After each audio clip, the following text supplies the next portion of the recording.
Salut tout le monde, cette semaine dans Rendez-vous Latino, je vous emmène à la Mezcaleria, l'unique bar français dédié au mezcal à Paris. Alors le mezcal, qu'est-ce que c'est? Eh bien c'est l'alcool vedette de Oaxaca au Mexique. Comment est-ce qu'il se boit?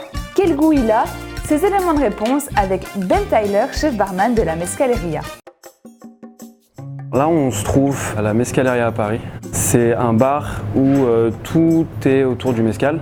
Donc le mezcal qui est un alcool qui vient de Oaxaca, une région du Mexique. Le mezcal c'est une AOC, c'est un distillé à l'agave.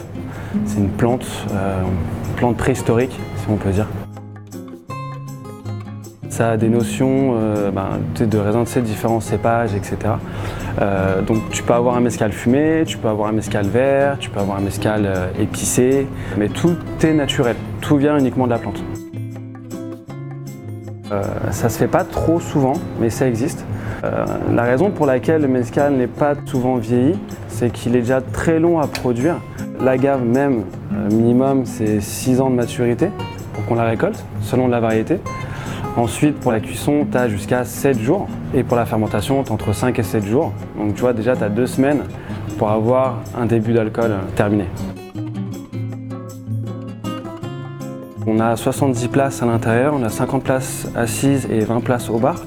On essaie de faire en sorte que tu n'attendes pas trop. Donc souvent, on a un barman qui est à la porte. Tous les serveurs sont des barman. Donc on se fait des rotations et on t'accueille à l'entrée et s'il y a un petit peu de monde, ça arrive très souvent qu'on t'offre un verre de mezcal pour te faire patienter. La clientèle qu'on a, elle est très large. On a des gens de l'hôtel, du quartier, des gens qui sont fans de mezcal ou des gens qui ne connaissent pas le mezcal, qui ont juste entendu parler du bar et du fait qu'on doit traverser les cuisines pour y accéder.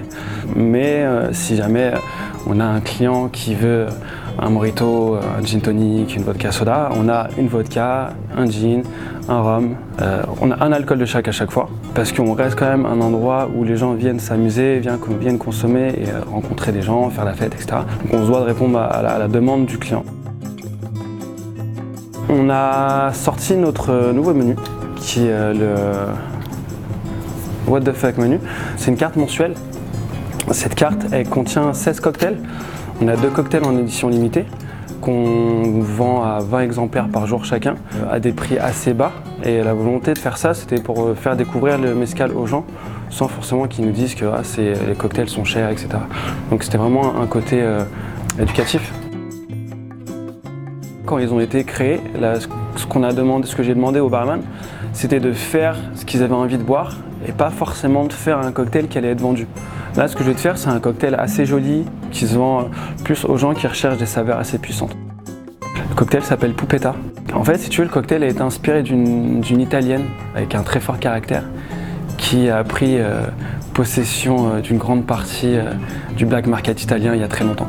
Donc une femme de caractère, donc pour un cocktail de caractère, avec de l'or dessus, avec des saveurs très parfumées qui s'approchent un peu du parfum de la femme italienne très sûre d'elle. Donc un bloc de glace pour la dilution. On met une dose de mezcal. Donc c'est un mezcal quiche, c'est une variété d'agave qui s'appelle quiche. C'est une agave qui a des notes de céleri, c'est assez intéressant. Donc ça c'est du sirop de safran, mais à la place de l'eau, on utilise du fino. Donc c'est un vin espagnol qui est plutôt sec. Donc tu mets quelques dash d'amer de chocolat, donc c'est du chocolat bitter. Et tu vas mélanger. Tu vas avoir une dilution. Ça reste un cocktail assez sec, donc on va pas trop faire de dilution. Ok.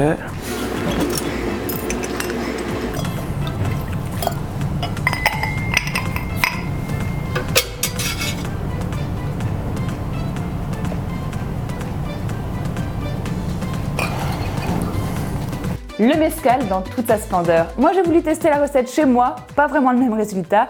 Je vous recommande vraiment d'aller à la Mezcaleria à Paris. Les cocktails comme l'accueil sont vraiment au top.